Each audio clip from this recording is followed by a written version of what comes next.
Is there a fair way? What's your assessment of how this should be decided? It's a tough subject, that's for sure.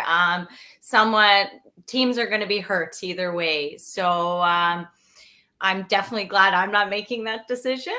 And yeah, there'll be lots of different feedback from a whole bunch of players, I'm sure. And everyone thinks that they want to go. So of course I do.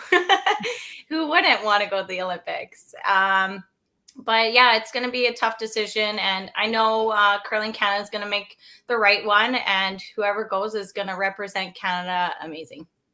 Wow, that's such a nice comment, because I know you'd love to be the team. And if it's not you, that's big of you to say that you're behind whatever team is chosen. But how do you think they're making this decision? If you were in that room, what would you be looking for? Would you be looking at the people who have been to an Olympic mixed doubles like Johnny Moe?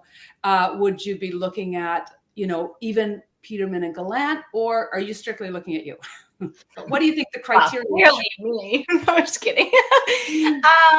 Well, I'd be looking at definitely experience when it comes to that high level as well. There's a lot of teams in this, though, that play strictly just mixed doubles.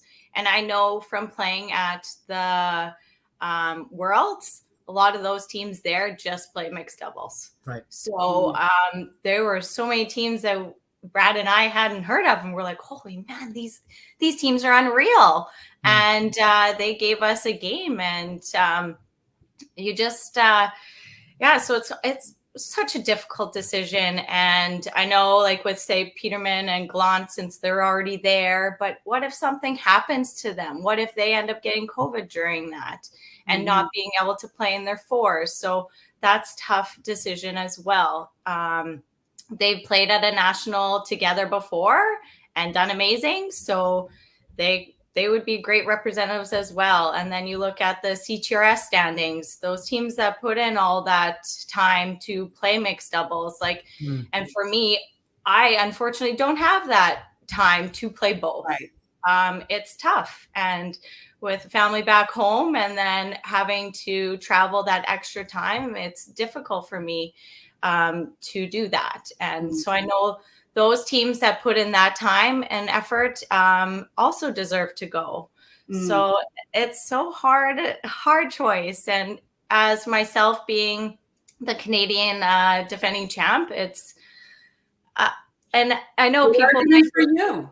And people might just look, oh, well, she's only played 2 events, but I did really well in both of them. And so it's a toss-up, and it's a difficult decision. Wow, you really summed it up very, very well there. I mean, and especially over the points, because a lot of people think we'll just look at the points, but there are players like you who couldn't possibly afford that kind of time. You'd be curled out. I mean, you do have your Wednesday night beer league obligation. So yeah, you can't forget that. Yeah,